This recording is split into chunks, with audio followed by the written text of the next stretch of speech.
अस्सलाम वालेकुम एवरीवन। उम्मीद है कि आप सब लोग बिल्कुल खैरियत से होंगे। अंबर आपकी होस्ट आपके पसंदीदा शो हेल्थ फॉर एवरीवन में जो आप सुनते हैं हर जुम्मे के दिन सुबह 10 बजे से 12 बजे तक। सामीन, आज का हमारा शो 11 बजे से 12 बजे तक आप सुन सकेंगे। और सामीन, आप जानते हैं कि हम अपने इस शो में मुख्तलिफ़ डॉक्टर्स को इनवाइट करते हैं और आपकी सेहत के मुतालिक मुख्तलिफ़ सवाल जवाब करते हैं। आज बहुत ही एक अहम टॉपिक पे बात करेंगे और इसके बारे में मैं हर शो में एक रिमाइंडर ज़रूर लोगों को देती हूँ कि जो हमारा तर्ज़ ज़िंदगी है वो सेहतमंद होना कितना ज़रूरी है। क्योंकि जब हम सेहतमंद ज़िंदगी की बात करते हैं तो हम ये कह सकते हैं कि सेहतमंद ज़िंदगी का राज जो है वो हमारी रोज़मर्रा की खुराक में पोशीदा है। जो हम क्या खाते हैं सब कुछ उसमें ही छुपा है। मुतवाज़न और दुरुस्त ग़िज़ा ना सिर्फ़ हमारी जिस्मानी सेहत को बेहतर बनाती है बल्कि हमें ज़हनी सुकून, बेहतर नींद, आपको अच्छी एनर्जी और बीमारियों से बचाव में भी एक अहम किरदार अदा करती है। तो ग़िज़ा का सही इस्तेमाल और सेहतमंद ग़िज़ा अपनी ज़िंदगी में शामिल करना बहुत ज़रूरी है। और जब हम ओबेसिटी की बात करते हैं, मोटापे की बात करते हैं, तो हम ये देखते हैं कि इसकी वजह से दुनिया में अमवात की शरह भी बहुत ज़्यादा बढ़ती जा रही है। क्योंकि जैसे ही हम जब मोटापे की उस बीमारी में, क्योंकि हम समझते हैं कि मोटापा जो है ना वो एक बीमारी नहीं है, लेकिन ये सबसे वो बीमारी है जिसकी वजह से आपको दूसरी बीमारियों में आप मुब्तला हो जाते हैं। डायबिटीज़ की बात करें या ब्लड प्रेशर की बात करें तो डायबिटीज़ में तो हम एज अ पॉपुलेशन नंबर 1 पे आ चुके हैं। तो इस टॉपिक पे बात करेंगे कि वज़न कम करना या वज़न को मेंटेन करना किस तरह करें। क्योंकि आजकल की मसरूफ़ ज़िंदगी में किसी के पास इतना वक्त भी नहीं होता कि क्या खाएं और क्या ना खाएं, जो सामने आता है हम वही खा लेते हैं।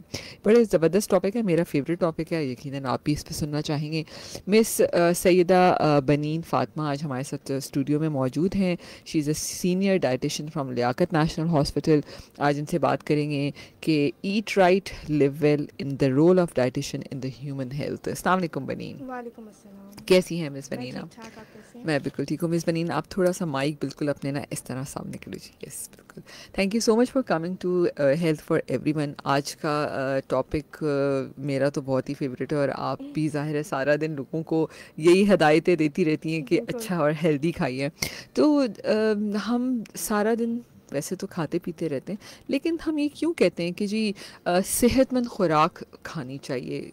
तो इससे क्या मुराद है? इससे मुराद ये है कि बेसिकली जब हम खाना खा रहे होते हैं तो हम ये नहीं नॉर्मली नहीं देखा जा रहा होता कि आप खा क्या रहे हैं। खाना क्या खा रहे हैं वो इसलिए ज़रूरी है क्योंकि आपकी जो बॉडी है उसमें डिफरेंट ऑर्गन्स हैं। आपके जिस्म के हर हिस्से को सही तरीके से काम करने के लिए डाइट की ज़रूरत होती है। तो अगर आप सही डाइट लेंगे तो वो सही तरीके से फंक्शन कर सकेंगे। तो इसलिए ठीक ग़िज़ा का इस्तेमाल करना बहुत ज़रूरी है। बिल्कुल। तो मैं ये कह सकती हूँ ना कि जैसे हमारा जिस्म एक गाड़ी की तरह है ना, उसमें बिल्कुल ईंधन अगर पेट्रोल डालना है तो हम उसमें अगर डीजल डाल दें तो वो इंजन ख़राब बिल्कुल ही हो ख़राब जाएगा हो ना। सकता है उससे। ठीक है, तो इसी बिल्कुल। तरह अच्छा, जब हम बात करते हैं कि भाई रोल ऑफ डाइटिशियन, ठीक है, तो हम ये हेल्थ केयर सिस्टम के अंदर ज़ाहिर अभी हम आगे और भी बहुत सारी बातें करेंगे। ज़ाहिर एज अ डाइटिशियन मैं ये सिर्फ जानना चाहती हूँ कि वाकई ही डाइटिशियन का रोल बहुत अहम है हेल्थ केयर सिस्टम की। जब बात करते हैं तो अलग से ये शोबा क्यों इतना अहम है? जी, देखिए ये बहुत ज़रूरी एक प्रोफ़ेशन है, एक बहुत ज़रूरी एक शोबा है हॉस्पिटल सेटअप में, क्योंकि सिर्फ मेडिसिन ही नहीं इलाज कर रही होती है एक मरीज़ का। एक इंसान का, एक मरीज़ का सिर्फ मेडिसिन इलाज नहीं कर रही होती, लेकिन उस मेडिसिन को सही तरीके से काम करने के लिए डाइट बहुत ज़रूरी है। तो जब हम अगर डॉक्टर्स के विज़िट करने के बाद हमारा रोल ये आता है कि जो पेशेंट की कंडीशन है, करंट उसका स्टेटस है, उसको बेहतर करना ताकि पेशेंट रिकवरी फेज़ में जा सके और साथ-साथ जितनी भी उसकी डेफिशिएंसीज़ हों, कोई कमी हो, वो उस चीज़ को हम पूरा कर सकें। तो सिर्फ ट्रीटमेंट के साथ-साथ हमें पेशेंट की रिकवरी में भी सपोर्ट देनी होती है, उसके न्यूट्रिशनल स्टेटस को भी बेहतर करना होता है और उसको आगे की ज़िंदगी के लिए भी, ताकि उसकी हेल्थ अच्छी रहे, उसकी न्यूट्रिशनल रिक्वायरमेंट पूरी रहे, तो आगे की ज़िंदगी के हिसाब से भी हमें उसको मॉनिटर करना होता है। बिल्कुल। अच्छा, मिस बनीन, आपके पास लोग जब आते हैं तो जैसे मैंने कहा स्टार्टिंग में कि लोग समझते हैं कि नहीं जी अगर इंसान मोटा है तो खाते पीते ख़ानदान से, क्या लोग समझते हैं कि वाकई हमारे मुल्क में कि मोटापा एक बीमारी है? लोगों को ये समझ है इस बात की? जी, लोग ये समझते हैं, लेकिन बहुत कम लोगों में इस चीज़ की अवेयरनेस है कि हेल्दी होना, मोटा होना हेल्दी होना कहलाता है। मतलब मोटे होने को हेल्दी होने से एसोसिएट कर दिया गया है, लेकिन एक्चुअली आपका अगर वज़न ज़्यादा हो तो आप बहुत सारी बीमारियों का दरवाज़ा खोल देते हैं। डायबिटीज़ हो, ब्लड प्रेशर हो, कोलेस्ट्रॉल का बढ़ना, शुगर हो जाना, गुर्दों के मसले मसाइल, दिल के मसले मसाइल, ये सारी चीज़ें मोटापे से रिलेटेड है। तो जितना ज़्यादा अगर आपका वज़न ज़्यादा होगा, जितना आपके हिसाब से अगर आपका वज़न ज़्यादा होगा, तो फिर आपको ये बीमारियां होने के चांसेस बढ़ जाते हैं। बिल्कुल। अच्छा मिस बनीन, एक शख्स ज़ाहिर है जब वज़न बढ़ जाता है तो मुझे पता है एक वक्त ज़रूर आता है हर इंसान के ऊपर, कभी कभी तो इंसान बिल्कुल ही ढीठ सा हो जाता है कि ठीक है भाई, हमारी ज़िंदगी, हम इस दुनिया में आए तो खाने के लिए आए ना, जीना है तो खाना है ना। तो लोगों का बड़ा फोकस होता है अच्छा खाने पे, चटपटा, और वैसे ही हम एशियाई ख़त्ते से ताल्लुक़ रखते हैं तो हमारी ज़बान जो है ना वो चटपटे खाने खाना चाहती है। तो मैं ये जानना चाहूँगी एज अ डाइटिशन कि ज़ाहिर है हर शख्स जब एक पॉइंट के बाद वज़न भी कम करना चाहता है, तो पोषण कंट्रोल पे मैं बात करना चाहूँगी पहले कि पोषण कंट्रोल क्या होता है, और जो हमारी एक प्लेट है उसके अंदर क्या क्या पोर्शंस और कितने पोर्शंस होने चाहिए सारा दिन के मील में कि हम अपना वज़न कम भी कर सकें और मेंटेन भी कर सकें। बेसिकली पोषण कंट्रोल ये होता है कि आप आपकी क्या रिक्वायरमेंट है एक वक्त में। अब किसी की रिक्वायरमेंट ज़्यादा हो सकती है, किसी की रिक्वायरमेंट कम हो सकती है, उसके वज़न के हिसाब से, उसकी नीड के हिसाब से, उसकी फ़िज़ीक के हिसाब से, उसकी फ़िज़िकल एक्टिविटी के हिसाब से। तो बेसिकली आपको कितना खाना चाहिए एक वक्त में, वो पोर्शन डिपेंडेंट होता है कि आपको एक वक्त में 1 रोटी खानी चाहिए या एक वक्त में 2 रोटी खानी चाहिए। तो ये सारी चीज़ें पोषण कंट्रोल करना बहुत ज़रूरी है, क्योंकि अगर आपका पोषण कंट्रोल नहीं होगा तो आप ओवर ईटिंग या फिर अंडर ईटिंग की तरफ जा सकते हैं, जिससे आपको बहुत सारी बीमारियाँ या बहुत सारी कमियाँ हो सकती हैं। और रही बात आपकी प्लेट की, तो आपकी एक जो प्लेट होती है उसमें सारी चीज़ें शामिल होती हैं, जिसमें जो आपका आधा फीसद हिस्सा होता है वो सब्जियों पर मुश्तमिल होता है। ठीक है। और आधे हिस्से में आपके गोश्त और आपकी ग्रेन्स, जिसमें रोटी आ सकती है, चावल आ सकते हैं, ये आप सीरियल्स आ सकते हैं, जो भी आप ले रहे होते हैं, तो ये इस पे आपके डिपेंडेंट होती है। साथ में आपका एक मिल्क, जो कि आप दही के फॉर्म में ले सकते हैं, मिल्क के फॉर्म में ले सकते हैं, तो ये आपका पोषण होता है। ठीक है। मिल्क यानी प्रोटीन नहीं है आपका, मतलब दूध जो है वो कैल्शियम, वाइटमिन, बिल्कुल ठीक है। दही की फॉर्म में भी हो सकता है, चीज़ की फॉर्म में भी हो सकता है। ठीक है। अच्छा, जैसे जब हम खाने पीने की बात करते हैं तो जो औकात होते हैं खाने के, वो कितने अहम होते हैं, और जब पोषण कंट्रोल तो दिन में हम जैसे कहते हैं ना कि सुबह का नाश्ता, फिर हम कहते हैं जी फिर इसके बीच का एक स्नैक, तो कितने स्नैक्स पूरे दिन में हमें एटलीस्ट खाने चाहिए और क्या वक्त होना चाहिए? बेसिकली जो आपके जो पूरे दिन का मील होता है उसमें 3 बिग मील्स, जैसे आप नॉर्मली सुबह का नाश्ता, दोपहर का खाना और रात का खाना कहते हैं, और 3 स्नैक्स होने चाहिए, जो कि मॉर्निंग स्नैक होता है जो दोपहर के खाने और नाश्ते के दरमियान का होता है, एक इवनिंग स्नैक होता है जो रात के खाने और दोपहर के खाने के दरमियान होता है, और एक बेड टाइम होता है। तो इसको कंट्रोल, इनको अपने खाने को 6 मील्स में डिवाइड करने से आपको ये फ़ायदा होगा कि आपका हर वक्त पेट भरा रहेगा, तो जिसकी वजह से आप ज़्यादा एक वक्त में ज़्यादा नहीं खाएंगे। ओवर ईटिंग करने के चांसेस कम हो जाते हैं। इसलिए हम जब भी अपने पेशेंट्स को वेट लॉस के लिए रेकमेंड कर रहे होते हैं, वेट लॉस कराना होता है, तो फिर हमारी कोशिश ये होती है कि उसके मील्स को हम डिवाइड कर दें। इससे क्या होता है कि आपका पोर्शन भी कंट्रोल होना शुरू हो जाता है, और पेशेंट को ऐसा नहीं लग रहा होता, किसी भी इंसान को, ना सिर्फ पेशेंट बल्कि एक नॉर्मल इंसान जिसको वजन कम करना है, तो उसको फिर ऐसा नहीं लगता कि हमारा खाना कम हो गया। बिल्कुल। अच्छा मिस बनीन, ये बताइएगा कि जैसे आपने कहा कि हमें पोषण कंट्रोल करना है, दिन के इन औकात में खाना है, तो बहुत दफ़ा लोग ये भी शिकायत करते हैं कि यार हम ये सब कुछ करें लेकिन हमारा वज़न कम नहीं हो रहा। तो क्या वजूहत होती हैं? क्या एज जो है वो एक फ़ैक्टर होती है वज़न कम ना होने की वजह में?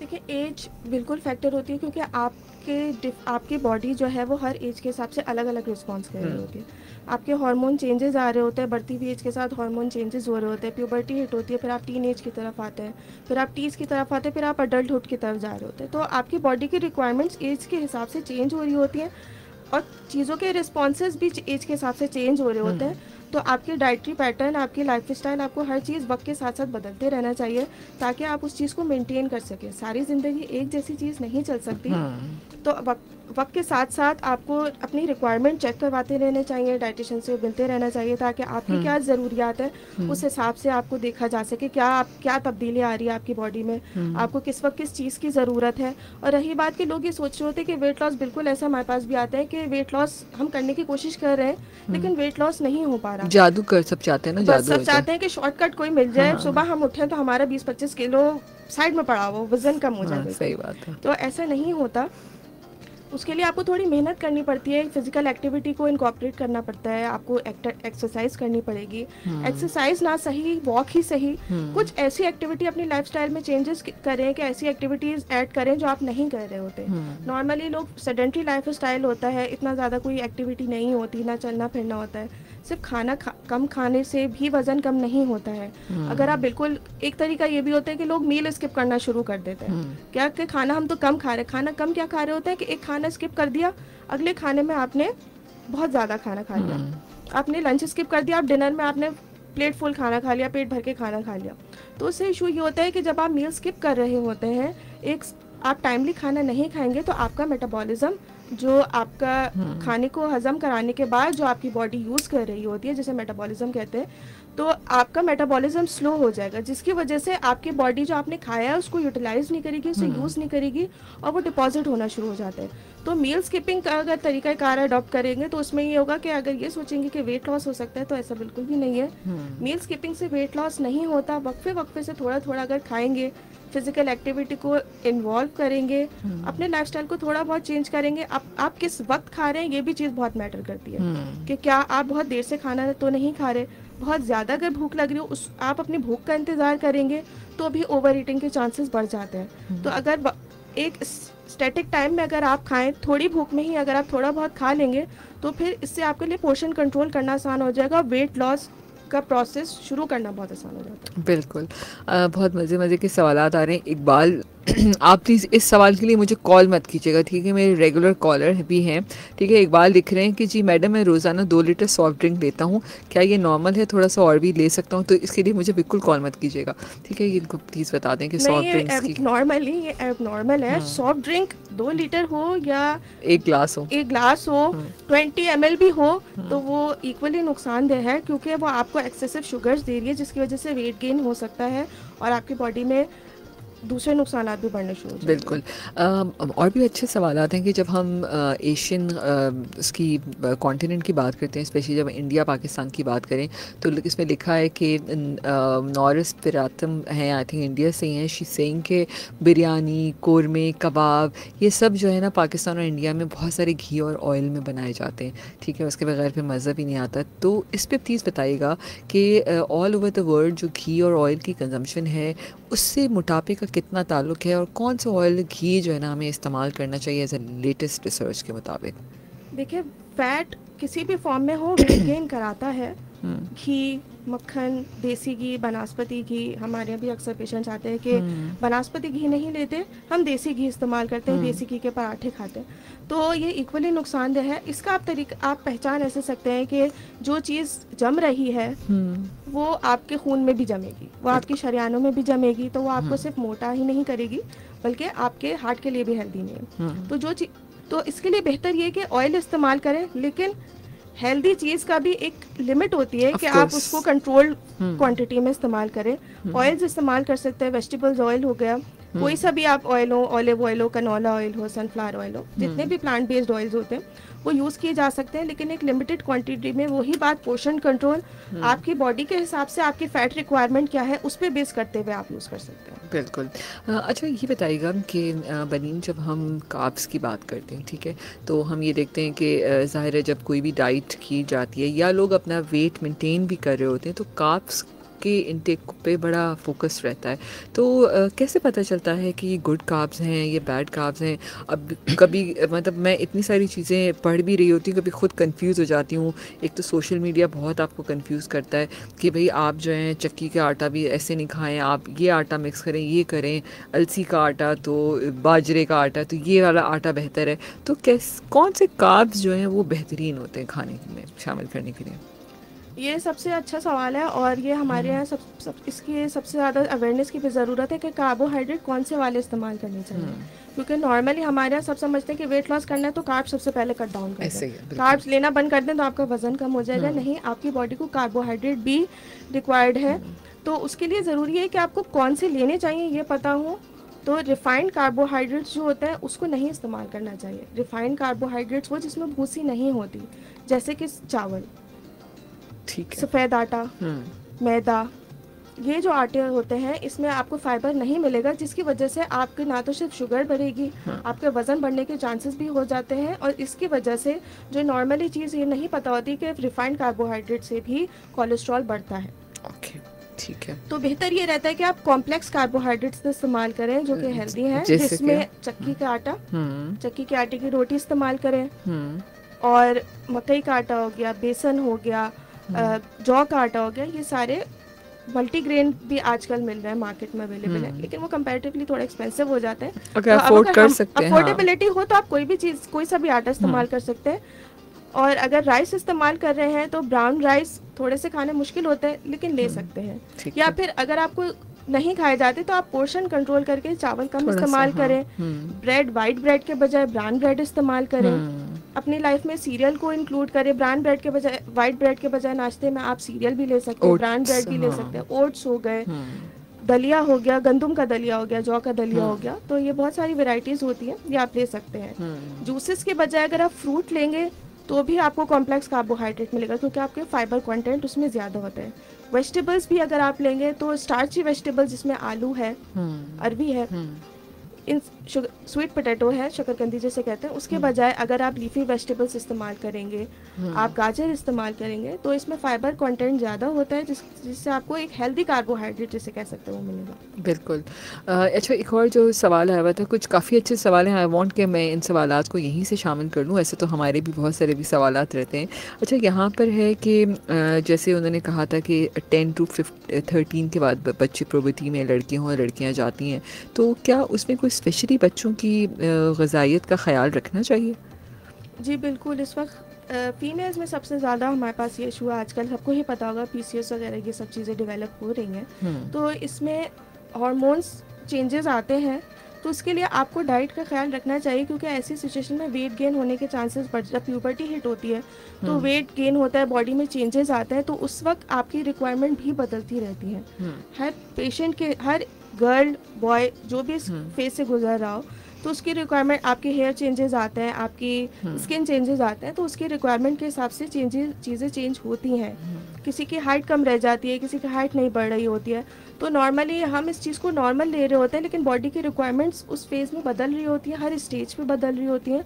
तो इस चीज़ को ज़रूर नोटिस रखना चाहिए कि आपकी रिक्वायरमेंट क्या है, और फिर आपको उसको किस तरीके से केटर करना है, ताकि वो आपके लिए आगे कोई प्रॉब्लम ना खड़ी करे। बिल्कुल बिल्कुल। अच्छा, एक और सवाल है कि पोषण को कैसे नापा जाता है, कैसे वो किया जाता है, तो कुछ हाथ की हथेली का भी कुछ ऐसा होता है ना, इस पे टिप्स एंड ट्रिक्स है कुछ, जैसे थंब रूल भी आप कह सकते हैं, कि आपका जो पाम होता है, जिसमें फिंगर शामिल नहीं होती, ठीक है, तो आपकी जो हथेली होती है वो आपका प्रोटीन होता है, ठीक है, गोश्त का साइज, जिसमें अप्रॉक्स 3 आउंस होता है, ठीक है। आपकी जो वेजिटेबल्स एंड फ्रूट्स हैं, तो उसका जो वो आपका फिस्ट का साइज होता है, जो अप्रॉक्स बनता है 1 कप, ठीक है।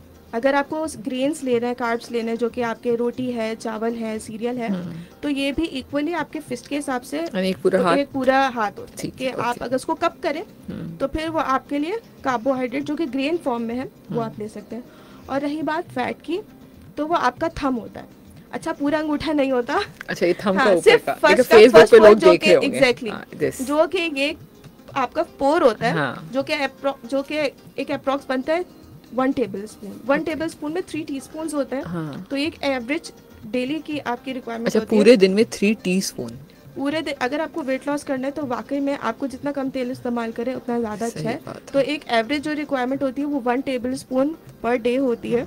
और देखें हम खाना बनाते हैं कैसे यूं करके तेल डाल देते हैं, कभी बिल्कुल ऐसा ही होता है कि ध्यान नहीं देते।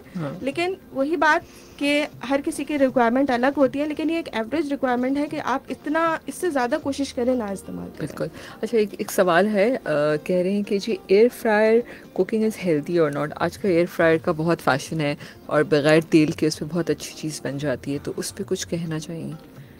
जी एक हेल्दी वे है, लेकिन अगर आप उसमें मैदा लगा के ब्रोस्ट बनाएंगे तो फिर मैदा तो ऑलरेडी फैटी है, क्योंकि वो आपको मोटा तो करेगा ही। तो इट डिपेंड्स कि आप उसमें बना क्या रहे हैं। तो एयर फ्रायर बहुत अच्छी चीज़ है, एक बहुत सेफ चीज़ है कि आप इसमें आप अपनी क्रेविंग्स पूरी कर सकते हैं, लेकिन ये है कि आप उन क्रेविंग्स को कितने फ्रीक्वेंटली ले रहे हैं उस पर भी डिपेंड करता है कि आप उसमें अगर रिफाइंड कार्बोहाइड्रेट अगर आप एयर फ्रायर में फ्राइज बनाना शुरू कर देंगे, ऑल्दो कि वो फ्राइड नहीं है, आप उसमें अगर पोटैटोज बना रहे हैं, आप उसमें ब्रोस्ट बना रहे हैं, ऑल्दो कि वो फैटी नहीं है, लेकिन अगर आप फैट ना होने की वजह से उसका कंजम्पशन ज़्यादा कर देंगे, मैदे की कंजम्पशन ज़्यादा हो जाएगी, तो फिर आपको नुकसान डेफिनेटली करेगा। बिल्कुल, बहुत सारे सवाल आते हैं जी, ग्रीन टी क्या वज़न कम करती है? जी मतलब डाइट डाइट जो है वो सॉफ्ट ड्रिंक्स हम पी सकते हैं कि नहीं? ठीक है, तो इस पे भी अभी बात करते हैं थोड़ी देर में। बीएमआई के ऊपर मैं बात करना चाह रही हूँ कि लोग यहाँ पर सवालात भेज रहे हैं कि हमारी हाइट इतनी है, वज़न इतना है, कैसे पता चलेगा कि हम मोटे हैं कि नहीं है? प्लीज़ इस पे बताइएगा। अच्छा, बीएमआई निकालने का सबसे आसान तरीका एक ही तरीका है, वो ये है कि आपका जो वेट होता है वो आप केजी में लेंगे और आपकी हाइट जो होती है वो मीटर्स में आनी चाहिए। ठीक है। तो जब आप अपने वेट को height in meter square, meters आपकी जो हाइट मीटर में है उसको आप मल्टीप्लाई, उसको स्क्वायर करके और फिर आप उसको वेट इन केजी से डिवाइड कर लें, तो फिर आपका बीएमआई आ जाएगा। तो एक आइडियल जो बीएमआई होना चाहिए वो 18.9 से 24.9 तक आपके लिए आइडियल है। तो 18.9 से 24.9 ये एक आइडियल रेंज होती है, ये आपकी नॉर्मल है। अगर आपका इन बिटवीन आपका बीएमआई है तो it means you are healthy, और अगर आपका कम या ज़्यादा है तो इसका मतलब ये कि आप अंडर वेट या ओवर वेट हैं, और फिर आपको डाइटिशियन से कंसल्ट करना चाहिए कि आप अपना वेट कैसे मेंटेन करें, क्योंकि कम वज़न होना भी सही नहीं है बहुत ज़्यादा, और वज़न की ज़्यादती भी सही नहीं है। तो इसमें के लिए आप बिल्कुल लियाकत नेशनल हॉस्पिटल आ सकते हैं, हम वहाँ अवेलेबल होते हैं ये सारी सर्विसेज। बिल्कुल। तो आपका जो यहाँ पर एक सवाल था, जिन्होंने लिखा था कि उनकी हाइट 5.7 है और वेट 80 केजी है, तो मैं कैसे वज़न कम कर सकता हूँ? तो बस आप शो सुनते जाइए, आपको पता चल जाएगा। अच्छा, और क्या है कि एयर फ्रायर, ठीक है जी, मतलब आपने थैंक यू कह रही हैं मिस खुशी कि आपने जो एयर फ्रायर पे बोला, क्योंकि हम ये भी सुन रहे हैं कि एयर फ्रायर का ज़्यादा इस्तेमाल ना किया जाए, लेकिन ये एक सही बात है कि जो हेल्दी आप उसमें खाएं इंस्टेड कि आप उसमें ब्रोस्ट बना के खा रहे हैं, तो वो फिर नुकसान तो करेगा। बिल्कुल, ये बात वैसे बिल्कुल सही है, क्योंकि बहुत सारी ऐसी कोटेड चीज़ें हैं, हम समझते हैं कि जी हम उसमें लोग नॉर्मली एयर फ्रायर खरीद ही इसीलिए रहे कि वो अपनी ब्रोस्ट की और डीप फ्राइड आइटम्स की क्रेविंग्स पूरी कर सके, लेकिन उनकी रेसिपीज ऐसी होती है कि वो ज़्यादा फायदा नहीं पहुंचाएंगे। सही बात है, समोसा एयर फ्रायर के अंदर बिल्कुल समोसा, लेकिन अगर वो ही समोसा आप अगर मिक्स वेजिटेबल्स का बनाएं आलू के बजाय, और उसमें अगर आप जो उसकी रोटी है वो आप मैदे के बजाय अगर आप उसको चक्की के आटे का समोसा चक्की के आटे की रोटी बना के उसके अंदर आप मिक्स वेजिटेबल्स जिसमें गोभी है, गाजर है, चिकन फ्राई करे बगैर चिकन है, वो इस तरीके से अगर बना ले तो हाँ डेफिनेटली ये एक हेल्दी ऑप्शन हो जाएगा। लेकिन अगर आप मैदे में आलू का समोसा बनाएं, वो भी मैदे की रोटी में डीप एयर फ्रायर में, तो फिर ये है कि मैदे वाले नुकसानात और आलू वाले तो फिर भी होंगे। मतलब इसका मतलब है कि वो दिल को खुश करने के लिए ख्याल अच्छा है गालिब। ख्याल है। हाँ जी, बिल्कुल सही बात है। तो नहीं, आप बिल्कुल सही कह रही हैं, ये मैदा जो है ना, अच्छा स्पेशली जब हम डायबिटीज़ के पेशेंट्स की बात करते हैं तो हम ये भी देखते हैं कि उनके लिए मैदा कितना नुकसानदेह है। बेसिकली मैदा इसलिए नुकसानदेह हो जाता है क्योंकि एक तो ये कि फीलिंग ऑफ फुलनेस, पेट नहीं भरता मैदे से। अगर आप वाइट ब्रेड एक स्लाइस लेंगे, 2 लेंगे या 3 लेंगे, बेसिकली 3 लेंगे तब जाके आपका पेट भरेगा। लेकिन अगर आप ब्राउन ब्रेड 1 या 2 ही खा लेते हैं तो आपका पेट भर जाता है, उसमें फाइबर कंटेंट ज़्यादा होता है। बिल्कुल। अगर आप चक्की के आटे की 1 चपाती खाते हैं तो आप मैदे की 2 चपाती खाएंगे तब जाके आपका पेट भरेगा। तो एक तो नुकसान ये है कि मैदे की चीज़ों से आपका पोर्शन डबल हो जाता है, क्योंकि आपका फीलिंग ऑफ फुलनेस नहीं आती है, आपका पेट नहीं भरता। तो एक तो ये नुकसान है। दूसरा ये नुकसान है कि रिफाइंड कार्बोहाइड्रेट जो होते हैं, मैदे की जितनी भी चीज़ें होती हैं, उससे क्या होता है, उससे आपके शुगर लेवल बढ़ने के चांसेस, इसलिए क्योंकि एक तो आपने पोर्शन बढ़ा दिया, दूसरा उसमें फाइबर नहीं है। अगर किसी चीज़ में फाइबर नहीं होगा तो वो डायरेक्टली शुगर बढ़ाता है। अगर किसी में फाइबर कंटेंट जितना ज़्यादा होगा तो वो उतना शुगर कंट्रोल करने में मदद देगा, क्योंकि वो आपके उसका ग्लाइसेमिक इंडेक्स ज़्यादा नहीं होगा, वो आपके शुगर इतना ज़्यादा रेज नहीं करेगा, आपके इतना ज़्यादा नुकसान नहीं होगा, शुगर नहीं बढ़ेगी फाइबर की वजह से। तो फाइबर का कंटेंट इंपॉर्टेंट है, इसलिए मैदे से ज़्यादा चक्की का आटा या फाइबर वाली चीज़ें ज़्यादा इंपॉर्टेंट होती हैं। बिल्कुल। अच्छा मिस वनीन, आजकल ज़ाहिर है आपके पास ये पेशेंट्स आते होंगे, तो वेट लॉस करने के लिए इस वक्त बहुत सारी मेडिसिन्स, और स्पेशली जब हम बात करें ओज़ेम्पिक और मंजारो की, ठीक है, ये खैर ब्रांड नेम है, मुझे लेना तो नहीं चाहिए था, लेकिन ये कि इस वक्त ये बहुत फेमस हैं। और अभी मैंने कुछ पिछले वीक में अमेरिका के एक डॉक्टर्स के साथ भी शो किए, तो उनका तो कहना था कि वहाँ पर ट्रंप ने ये अनाउंस कर दिया है कि इन इंजेक्शंस को इतना आम कर दिया जाए कि वहाँ जितनी ओबेसिटी है अमेरिका में उसको कंट्रोल करने के लिए हम आम फार्मेसी में ये देना शुरू कर दें कि लोग खुद से इसका इस्तेमाल कर लें। तो इस पर as a in Pakistani nation इस पर आप क्या कहेंगे?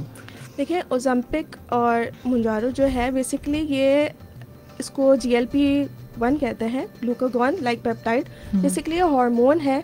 इसका बेसिकली काम ये है कि ये जो डिज़ाइन की गई थी सारी चीज़ें डायबिटिक पेशेंट्स के लिए की गई थी कि क्योंकि उसमें ज़्यादा वेट होता, डायबिटिक पेशेंट्स का जिनका वेट बहुत ज़्यादा होता है, तो उनके लिए इस्तेमाल की गई थी कि वेट लॉस करा सके ताकि इंसुलिन सेंसिटिविटी कंट्रोल की जा सके। बेसिकली इंसुलिन रिस्पॉन्स बेहतर बना रही होती है। लेकिन इसका प्रॉब्लम एक ये है कि ये करता कैसे है कि ये आपके शुगर्स तो कंट्रोल नहीं करेगा, आपका इंसुलिन को कंट्रोल कर रहा है, इंसुलिन का रिस्पॉन्स बेहतर बनाएगा, लेकिन आपकी भूख कंट्रोल करेगा, भूख को दबाएगा, डाइजेशन को कंट्रोल करेगा, खाना देर से हजम होगा, भूख कम लगेगी, जिसकी वजह से नुकसान क्या हो सकता है कि एक तो ये कि जब आप इसे छोड़ेंगे तब आप अपने आपके सारे जो आपके भूख सप्रेस हुई, आपका डाइजेशन स्लो हुआ, वो आपका नॉर्मल की तरफ आना शुरू हो जाएगा, जिसके बाद आप उसी हिसाब से खाना पीना शुरू कर देंगे और आपका फिर से वेट गेन हो जाएगा। तो आप सेल्फ कंट्रोल नहीं कर पाएंगे फिर? सेल्फ कंट्रोल ये अगर खुद से लोग स्टार्ट करना चाह रहे हैं या बहुत इसकी एक रिस्ट्रिक्शन है कि जैसे टाइप 1 डायबिटिक पेशेंट्स ये नहीं ले सकते, टाइप 2 वाले फिर भी ले सकते हैं, लेकिन इसका एक बहुत ही कंट्रोल्ड कंडीशंस है कि आपका वेट जो हो वो एटलीस्ट BMI 30+ हो। अगर आपका BMI 27+ है और अगर आपको हाइपरटेंशन, डायबिटीज़ या कोई अदर कोमॉर्बिड इशूज़ हैं तो फिर आप फिर भी, लेकिन उसके लिए भी आपके पास एक पूरा कंसल्टेंट का प्लान होना चाहिए जो कि डाइटिशियन के साथ कॉम्बिनेशन के साथ बनाया जाए, क्योंकि जब आप ये सारी मेडिसिन ले रहे होते हैं आपकी भूख कंट्रोल होती है, आपका खाना पीना कंट्रोल हो जाता है, यहाँ तक कि इससे के थ्रू आपकी मील स्किपिंग भी हो जाती है। आप क्योंकि आपको जब भूख ही नहीं लगेगी आप खाना ही नहीं खाएंगे, उससे क्या नुकसान होगा? उससे नुकसान होगा कि आपके जो न्यूट्रिशनल डेफिशिएंसीज हैं वो शुरू हो जाएंगी। जब आप खाएंगे ही नहीं तो आपकी बॉडी की जो दूसरी ज़रूरियात हैं, जो विटामिन्स की है, मिनरल्स की है, आयरन की है, कैल्शियम की है, फैट्स की है, प्रोटीन्स की है, जो डेली फंक्शन के लिए बहुत ज़रूरी हैं आपके ऑर्गन्स के लिए, आपकी बॉडी के लिए, तो वो फुलफिल नहीं हो सकेंगे, जिसकी वजह से लेटर ऑन उस वक्त तो आपका वेट लॉस बहुत अच्छा हो जाएगा, लेकिन फिर उसके बाद आपको नुकसान बहुत ज़्यादा हो सकते हैं। तो साथ में फिर सप्लीमेंट्स भी लेने चाहिए क्या?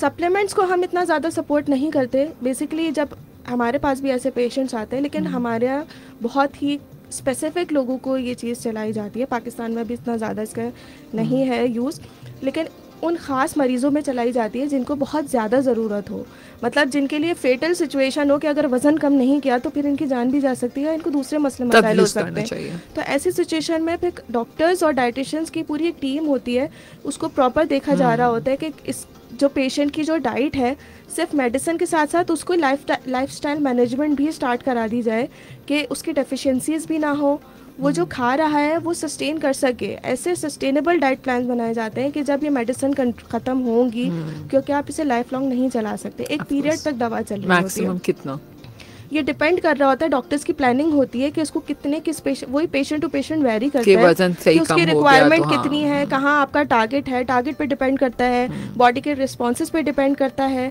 एज के हिसाब से, वेट के हिसाब से जो डोजेज होती है वो चेंज होती हैं।